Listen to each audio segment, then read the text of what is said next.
Well, Senator, thank you for joining us. Happy to have you and welcome to Vancouver. I understand we don't have a lot of time, so we're going to jump right into it. Let's start with what are the prospects for a budget resolution? What are the prospects for a government shutdown in the coming weeks? Well, first of all, thank you. Great to see you all here in person. I think I talked to you online last time. I believe so. Yes. And it's been a while, and my life has changed since then. And now I am chair of the Appropriations Committee, and in the catbird seat for making sure that we do the right thing for this country and invest in the things that are important to our families and here in Southwest Washington and across the country. And I have taken that role very, very seriously. I think everybody was frustrated with the fact that the Appropriations Committee had been bogged down for a number of years, and we were ending up in omnibus spending, and people were saying, what's in this? So I brought all of my committee members, Republicans and Democrats, together at the beginning of this year, and I said, we're going to do this differently. We're going to have a committee process. Each one of our committees, there's 12 of us, are going to write their bills, and we're going to do it in a bipartisan way. And that means that I turned to every one of them and said, you guys need to all think about how we get bipartisan. That means you can't throw in things that's going to lose votes on either side. It means we have to work together. We have to listen. And my Republican counterpart, Susan Collins, instead of calling her my Republican counterpart, I call her my vice chair. And we really have made it clear that we need to work together. And over the course of this year, worked really hard to get all 12 of our bills out of committee. Every one of them came out with strong bipartisan support. It took a lot of work. We had to talk a lot of people out of poison pills and things that, were not going to be supported. But together we were able to get all 12 of those bills out and bipartisan support in a really good way. Now, in the middle of this, as you may recall, we had this debt ceiling issue, and we were trying to set what we call our top lines. What is the top line of the budget going to be? And President Biden and then Speaker McCarthy worked out a deal and said that if we're going to raise the debt ceiling, then McCarthy wanted a top-line spending bill that was much tougher than I would have ever agreed to. But that's what came out, although I was not at the table to help negotiate that. It was passed by both houses, House and Senate, and signed into law. And Susan Collins and I then set out to write all of our bills to that number. And even though I would have liked to have seen significant increases in a number of areas that are important to families, whether it's housing or education or, I can name 100 things, we wrote our bills within those confines of that. And then, as you know, we got a new speaker. The law didn't change, but we got a new speaker. We're now not only at the end of the year, but we are several months into this year, and we have got to come up with an agreement between the House and the Senate and write those bills. We've written ours. We have to negotiate with our House counterparts to get the final bills. The new speaker has said that he will not let his House members negotiate with us, with myself, because he wants more cuts. So, I have said consistently, we had an agreement on this. We voted on it. We passed on it. You can't come back around every year and start saying, well, now that we're into the year, we're going to cut more. How will anybody in the future ever be able to write bills if what we all agreed on gets changed to 6 months into the process? But we are here, and I have been working very hard to figure out a way that we can get those bills written. Now, as you may recall, the new speaker, Johnson, said that we would not have a government shutdown at the end of the year, thankfully, but his demand was that we do have a date of January 19th for 4 of the bills and February 2nd for the other 8 bills. And we've been trying to get him to come to the table to negotiate those because there are huge differences between our bills. They did not write their bills to the agreed on number under the debt ceiling. They wanted to cut a considerable amount of money. So I've been working really hard, as well as all of our leadership, to find a way to make sure that government doesn't shut down, that we come to an agreement. But it is going to take the House Republicans understanding that we had an agreement. We are working hard to find out creative ways to get to this, I'm hopeful that we can, but without that, we're going to run into a place where we don't have our bills done very quickly here. I am hopeful. I always remain hopeful that we'll get the job done. I'm having active conversations with my leadership and with them to work our way forward. I feel strongly the country does not want chaos. They do not want disruption. We do not need a government shutdown. We have a job to do, and I'm doing my best to get that done. So how frustrating is it when you see how the House is handling it? Are they difficult to work with, or is this just typical politics?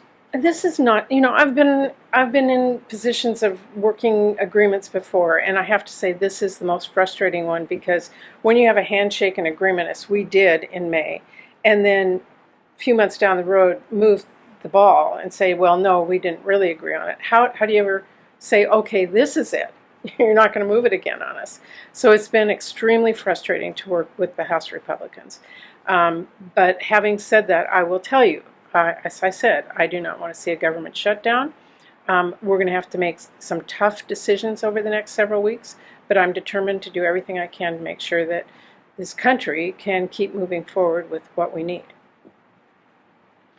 What is your take on the concessions that the president said he's willing to make on the border in an effort to try to get these aid packages for Ukraine, Israel, etc.? So besides this huge budget issue that we're all working on, we're also working on the supplemental requests that the president has sent over to us, which includes absolutely critical funds for Ukraine. They are a democracy.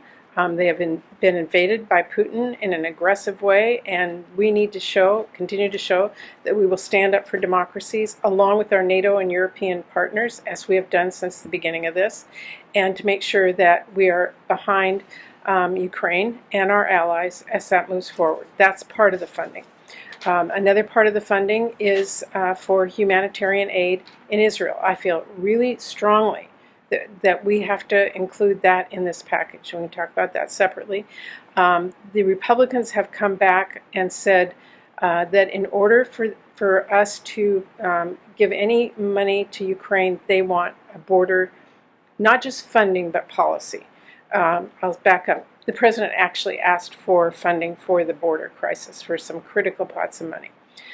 They have said they don't want just funding, they want policy, and I don't think you should hold hostage Ukraine funding and humanitarian aid funding for policy that we have not been able to come to a bipartisan agreement on for a very long time, but we're here.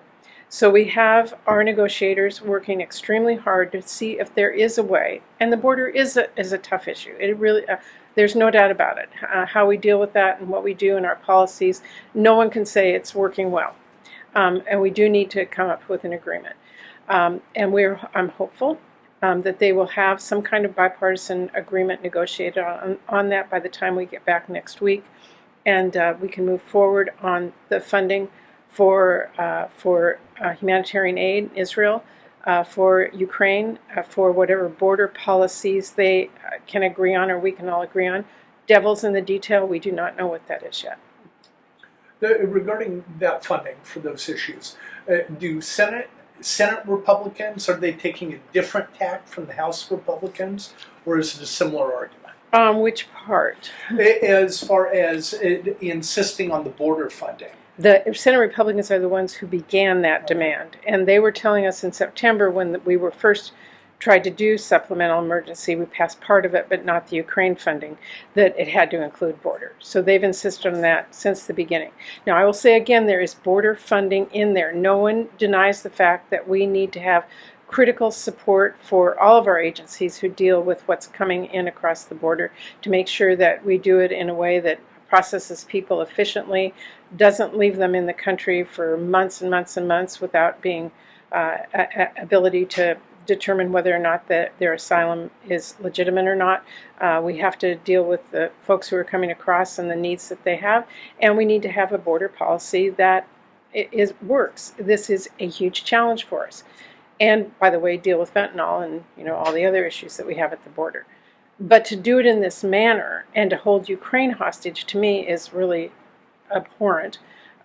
We need to do both, but to say we're not going to fund our democratic allies and make sure that Putin and as well as China and everyone who else is watching think that the United States can't be behind its democratic allies, I think is a huge mistake.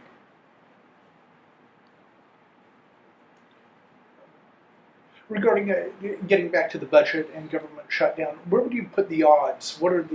What's the percentage chance that we will have at least a partial shutdown? Oh, gosh.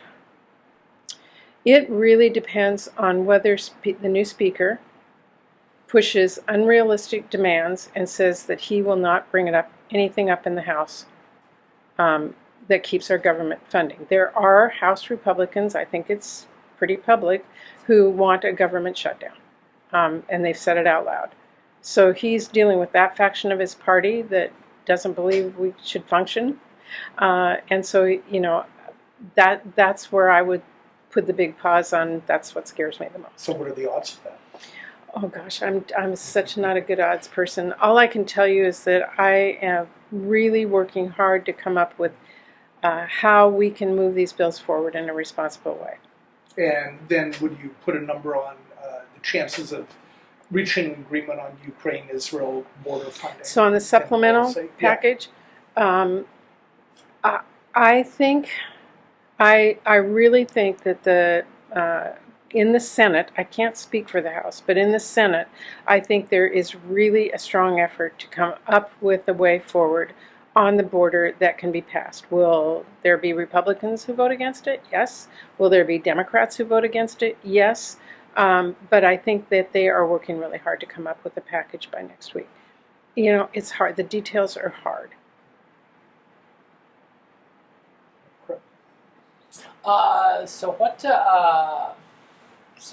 Age is a big issue in the forthcoming elections. Would you support term limits, or not term limits, but mandatory retirement ages for the president and Supreme Court justices and members of Congress?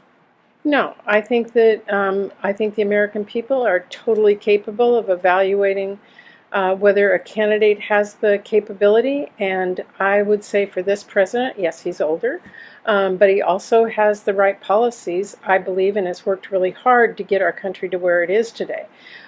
If you look at our economy, although we are still have a long ways to go, inflation is down to, I think it's 3.1% now. It was up over 9. Our GDP is growing. The economy is coming back, and that is because of the policies he really worked hard with us to pass.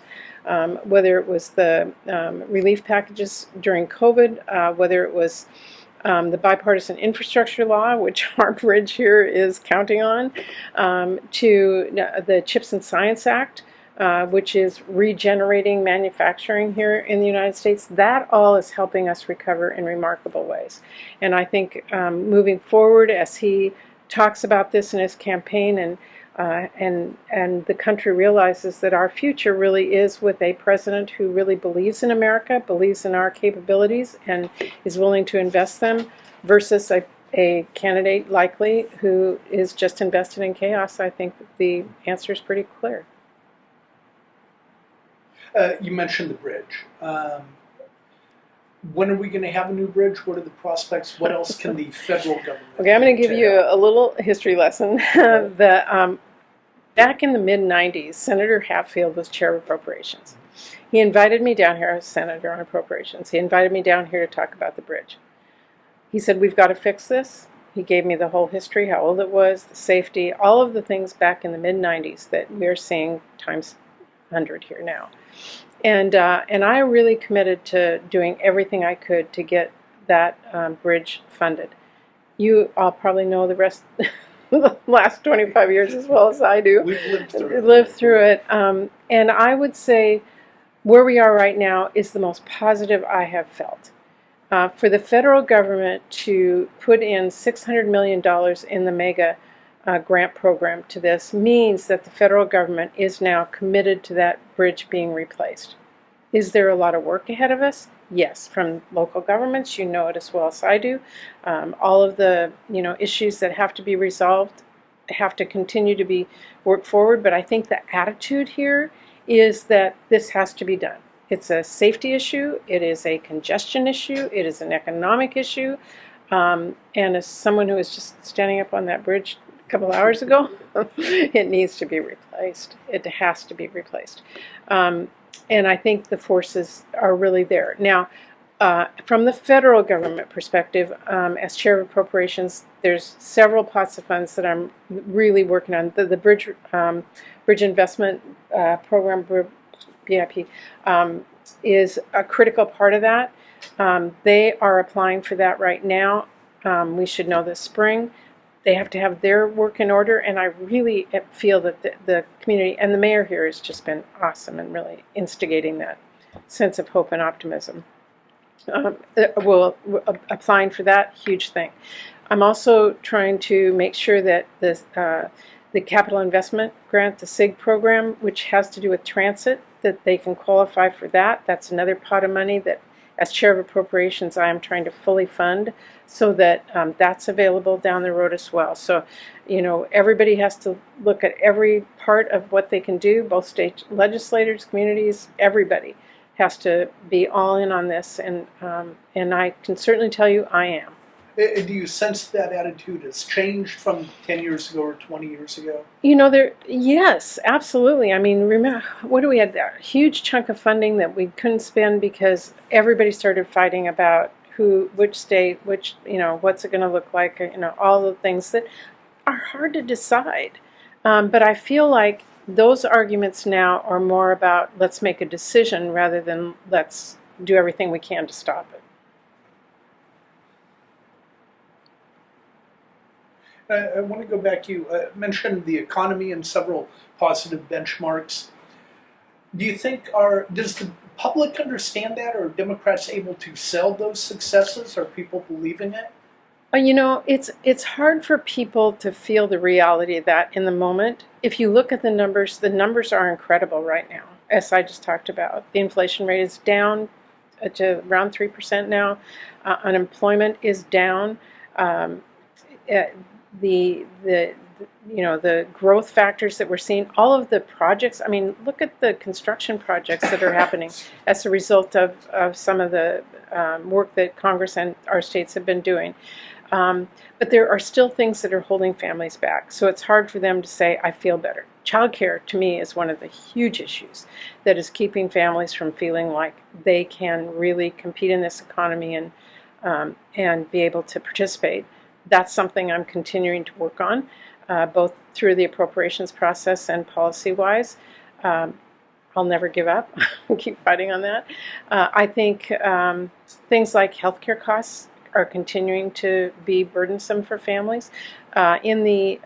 In Congress, we did pass several things to help. One, Medicare competition or the negotiation on drug pricing, which is taking a while to enact.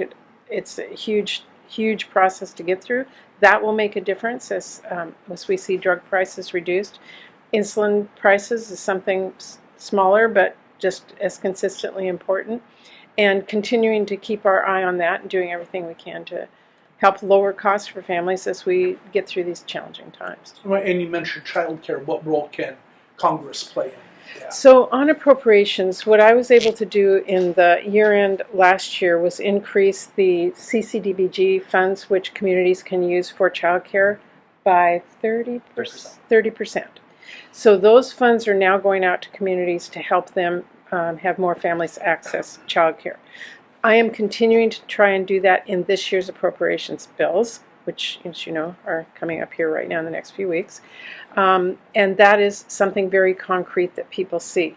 Now, during COVID, we passed funds to communities to keep childcares open because so many of them closed. That funding, that emergency funding, ended in September, which is really frightening to me because a lot of childcare centers were really counting on that to keep their doors open and to keep costs down and to keep employees there. That funding stopped at the end of September, and I have been trying to figure out if there's a bipartisan way to continue those funds, and so far that has eluded me as I don't have any Republican supporters. But I am working on the CCDBG and the overall policy, and we'll just continue to do that. What about, of again with childcare, the tax credit. There was Childcare tax credit. some talk on trying to keep that also sunsetted or ended, did it not? It did. Yeah. It did, and we didn't have any Republican support to continue that. I think with the current House majority, you aren't going to see that. But I do think that makes an incredible difference. Congress is looking at some kind of tax package, and Democrats are insisting that that be part of it if it moves forward. That made, Huge the difference. numbers were pretty Yeah, sterling. dramatic, as I recall. Reduced child poverty by 50%, if I remember right. Yeah. Now, we also, there's a lot of big topics out here, but of course with the Columbia River Basin and the fate of salmon, how are you feeling about this agreement to try to move to end the litigation Get a court. and keep moving something forward? Well, stepping back, I just do not want to be a senator here from this region at a time that salmon becomes extinct. So I think that overall goal is something that we all share. It's part of our culture, heritage, our economy, and we can't lose sight of that. But it is a very challenging problem, and as you know, the governor and I spent a significant amount of time putting together a report. We were getting people saying, take the dams down now, but the consequences of that had never been analyzed. What do we really need to do? If that is to be a solution to save salmon, what does that mean? And the governor and I put together a very strong report saying that if that is a conclusion, then we need to deal with transportation, we need to deal with energy, we need to deal with the infrastructure problems before that can ever be put on the table. And that's that part of the solution is what we are focused on. The agreement that the administration put together to keep us out of courts with the tribes is reflective of the same kind of philosophy. What is it that we need to be doing to make sure that our region doesn't suffer economically or transportation-wise or energy-wise, if that is what we need to do to save salmon in the future? And I thought it was a very strong step, and hopefully when it's in the courts now, we'll see what the courts say about whether they will put a stay on the litigation, and I'm hopeful that they do. In that regard, do you have any thoughts about, is it Representative Simpson's proposal that seems to be comprehensive?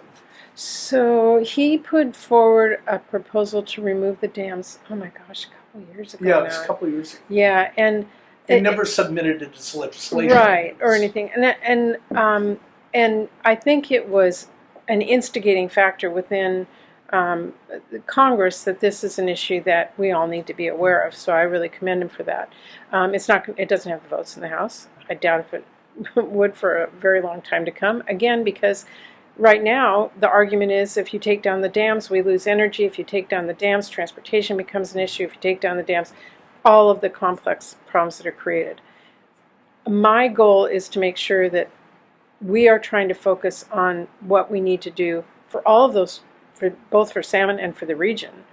Make the investments in infrastructure, in energy, clean energy alternatives, move the region forward. So if we ever get to that point, that is the only way to save salmon, we're not creating havoc everywhere else. And regarding salmon and wildfires and other issues that are related to climate change, is it difficult to get representatives and senators from all over the country to understand how big those issues are here? Wildfires in particular have become quite interesting because, as you know, last summer, DC was finally. I'm going. Oh, see, this is what I'm talking about. Yeah. And the Midwest too is seeing more and more wildfires. So that as a national conversation has become easier because we have more allies. Both in how we can deal with it from a climate change perspective, but also making sure our firefighters have what they need and the funding for the resources to fight wildfires. Yes, that has changed dramatically. We're obviously not there yet.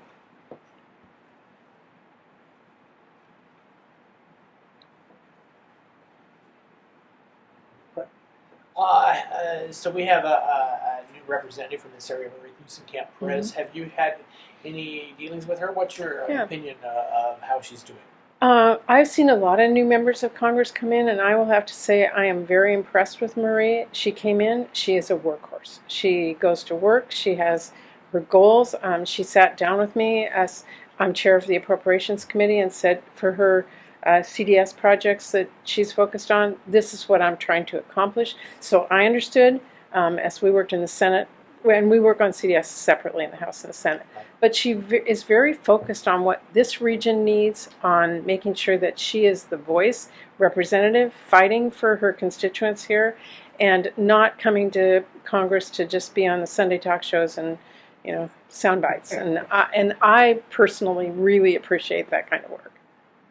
Greg, we have 5 minutes. Okay. Then, did you have something? Yeah, thank you again for being here, Senator. Yeah. What's something you can tell us about the current state of American politics or life in Washington, D.C. that would surprise our readers?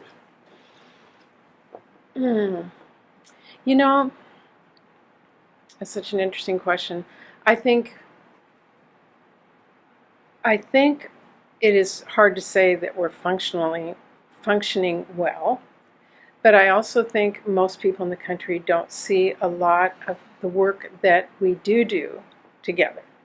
It is frustrating to me that people don't see that, for example, as I talked about, the Senate Appropriations Committee, Senator Collins and I are working together to pass all 12 bills, and all the work that went, I can't even tell you how much work it goes in to get 29 members of a committee, Democrats and Republicans, to vote for something. But that work happens every single day. And as much as we all like to focus on fights, I think if we all as a country can focus on working together at every level, that our country will be in a better place. So you're saying there's more collaboration kind of behind the scenes that isn't very strong? There are members of Congress who love going out and being, vocal about wherever they are on the spectrum, and that's fine. Democracy is about debate.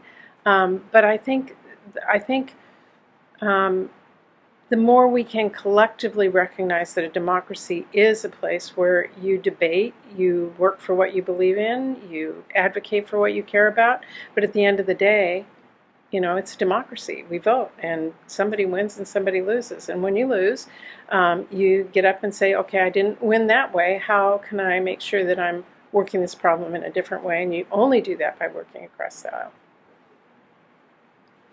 Now, you mentioned along those lines that Representative Perez, for example, didn't come to Washington to appear on the Sunday talk shows. Yeah. Is that a relatively new creation? It's refreshing.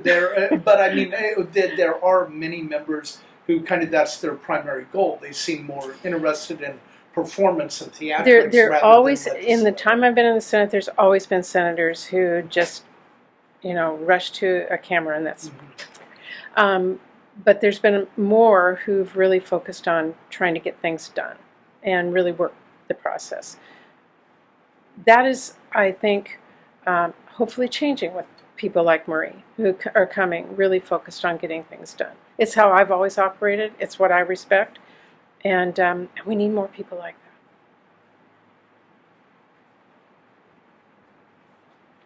How do you think the U.S. Supreme Court is going to rule on their questions now regarding, former President Trump? Should he be allowed on ballots? It's some of these different issues, the question of immunity, all of that. Is there any buzz going around? I don't know. I don't think anybody knows how they're going to rule, what they're going to deliberate, what the arguments they're going to look at. I don't think anybody can prejudge that. Although I can tell you that I voted to impeach President Trump because I saw on January 6th what he did and what he incited, and what he was trying to do was to put in a president not by voting in a democracy, which is what a democracy is, but rather by fiat and overtaking it with force. And I voted against him. And I continue to believe that's the truth, and I continue to believe that our democracy is absolutely critical, and we all have to stand up for and fight for it. whether you're in the court system or you're in elected office or you're a regular citizen. And I hope that the courts recognize that. Anything else? Okay, Senator, thank you very much. Yeah, good to see you all. Sorry we didn't have more time, but it's great to see you all.